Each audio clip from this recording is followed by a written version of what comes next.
ప్రేమ, యేసుని ప్రేమ.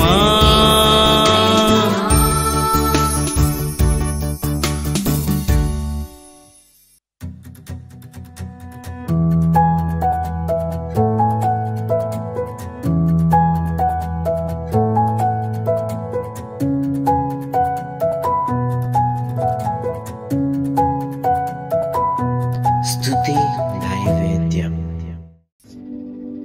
Praise the lord. ప్రభునందు ప్రియమైన సంఘ సభ్యులకు, అలాగే లైవ్ ద్వారా ఈ కార్యక్రమాలు నిరంతరం చూస్తున్న మా ప్రియమైన సహోదరి సహోదరులందరికీ క్రీస్తు పేరిట శుభాలు తెలియజేస్తున్నాను. మరి సిలువలో యేసు ప్రభువారు పలికిన అద్భుతమైన ఆయన మాటలను గురించి మనం ధ్యానం చేసుకుంటున్నాం. ఈరోజు 5వ మాటను మనం ధ్యానం చేద్దాం. దేవుని వాక్యంలో యోహాను సువార్త 19వ అధ్యాయము 28వ వచనాన్ని మనం చదువుకుందామండి. అటు తరువాత సమస్తమును అప్పటికి సమాప్తమైనదని యేసు ఎరిగి, లేఖనము నెరవేరునట్లు నేను తప్పికొనుచున్నానెను. చిరకతో నిండి ఉన్న ఒక పాత్ర అక్కడ పెట్టి ఉండెను గనుక వారు ఒక స్పంజీ చిరకతో నింపి ఇసోపు పుడకకు తగిలించి ఆయన నోటికి అందించిరి. ప్రార్థన చేద్దాం. కృప కలిగిన మా తండ్రి, ఈరోజు మరొకసారి నీ ప్రియమైన ఇదో నీ స్వరంతో నీ దాసంలో మీరుండి మాట్లాడండి ప్రభువా.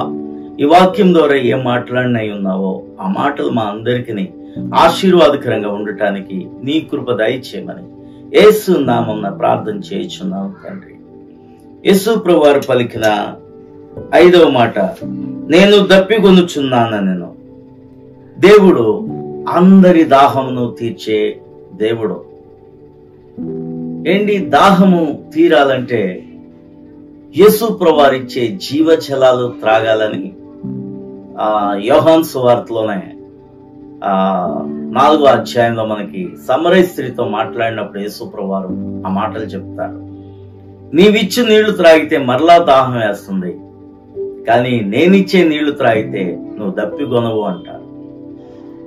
ఆ మాటలకు అర్థం ఏంటంటే, ఈ లోకములో మన దాహము, పాపపు దాహము, ఎంత పాపం చేసినా అది తీరేది కాదు. ఏంటి, అన్ని రకాల పాపాలలో కూడా అవి తీరవు. ఎప్పుడు ఆ దాహం పుడుతూనే ఉంటుంటది. కానీ దేవుని మాటల వల్ల వచ్చే ఆ జీవజలం ద్వారా మన దాహము సంపూర్తిగా తీరిపోతుంది. దేవుని మాటలు వింటే మనకి ఎంతో సంతృప్తి దొరుకుతుంది. ఏంటి, దేవుని మాటలు వింటే మనకి ఎంతో సంతృప్తి ఉంటుంది. ఈ లోకంలో ఏ పాపం చేసినా సంతృప్తి ఉండదు. మరలా మరలా మరలా మరలా ఆ పాపం చేస్తూ ఆ పాపం అనే ఊబిలో పడిపోతూనే ఉంటాం. పాపపు దాహం అనేది తీరేది కాదు.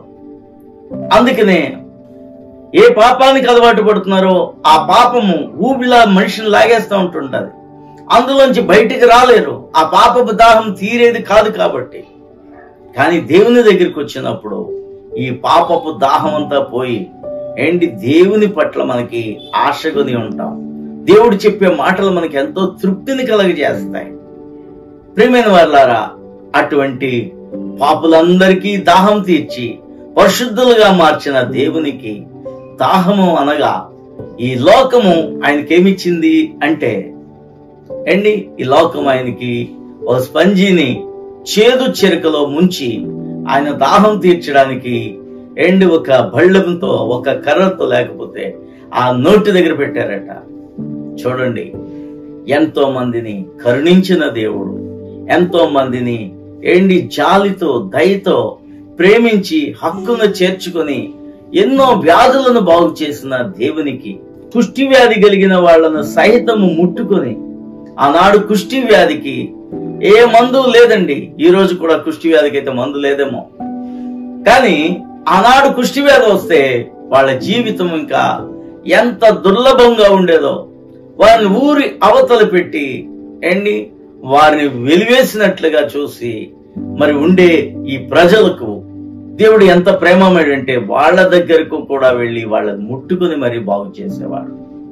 అంతటి ప్రేమమయుడైన దేవునికి దాహం వేస్తే ఈ లోకము చేదు చెరుకును అందించింది. ఏంటి దాహం అంటే? ఎవరైనా మనం ఒక మంచినీళ్ళు ఇచ్చి ఇంకా త్రాగుతారా బాబు అంటాం. కానీ ఆనాటి సైనికులు ఏం చేశారో తెలుసా? ఆయనకి దాహానికి కూడా వాళ్ళు వెట్టకారంగా తీసుకున్నారు. అయ్యో, సిలువలో అంత వేదన పడుతున్నా ఆయనకు కొన్ని మంచినీళ్ళు అడుగుతున్నాడని ఏమి ఇవ్వలేదు ఆయన. వాళ్ళు ఏం చేశారంటే ఒక స్పంజిని చేదు చెరుకులో ముంచి ఇచ్చారట. ప్రియమైన వారలారా, దాహం తీర్చే దేవునికి దాహం వేసింది. ఆయన ఎంత నలిగిపోయాడో ఈ మాటలో మనం చూడగలం. చూసారా, ఉదయం 9 గంటల నుంచి మధ్యాహ్నం 3 గంటల వరకు కూడా ఆయన సిలువలో వేలాడుతూ ఒకవైపు కొంతమందిని క్షమిస్తూ, కొంతమందితో బాధ్యతలు పంచుకుంటూ, తన తండ్రితో మాట్లాడుతూ, అలిసిపోయి సొలసిపోయిన దేవుడు దాహాన్ని కోరితే ఈ లోకం చేదు చెరుకునిచ్చింది. నిజంగా ఆయన మాటల వల్ల ఈ రోజున అందరం బ్రతుకుతున్నాం. ఆయన వాక్యము జీవజలమై ఉంది. ఆ జీవజలాన్ని మనం ఎప్పుడైతే త్రాగుతామో, దేవుని వాక్యాన్ని ఎప్పుడైతే ఒక నీరుగా తీసుకుని మనం ఎప్పుడైతే ఆ మాటలు వింటూ ఉంటుంటామో మన తృష్ణ తీరుతుంది. అలాంటి దేవునికి ఈ లోకం ఏం చేసిందో తెలుసా అండి? దాహము కూడా తీర్చలేకపోయింది. ప్రియమైన వారలారా, దేవుని ప్రేమను అర్థం చేసుకోవాలి.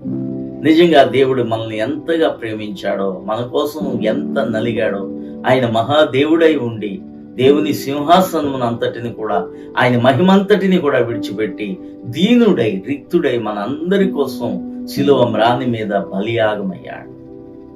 కాబట్టి ఇప్పటికైనా ఆయన ఆశపడేది ఏంటంటే, ఆయన దాహం అంటే ఏంటో తెలుసా అండి? ఆయన గూర్చి ప్రకటన చేస్తే ఆయన దాహం తీరుతుంది. నిజంగా ఆయన గూర్చి నశించిపోయే వారికి మనం చెప్పటం వల్ల అనేక మంది పాపపు జీవితాలు పరిశుద్ధంగా మారటం వల్ల ప్రభు దాహం తీర్చిన వాళ్ళం అవుతాం. కాబట్టి ప్రియమైన వారలారా, యేసు ప్రభువారి మాటలు పాపులను పాపపు దాస్యం నుంచి, పాపపు దాహం నుంచి విడుదల చేసే మాటలు.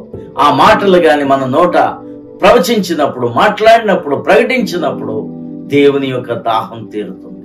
దేవుని దాహం తీర్చేవారముగా దేవుడు మనకిచ్చిన ఈ గొప్ప రక్షణను బట్టి ఆయన్ని సంతోషంతో ఆయన మాటలు మనం ప్రకటన చేద్దాం. కళ్ళు మూసుకోండి, ప్రార్థన చేసుకుందాం.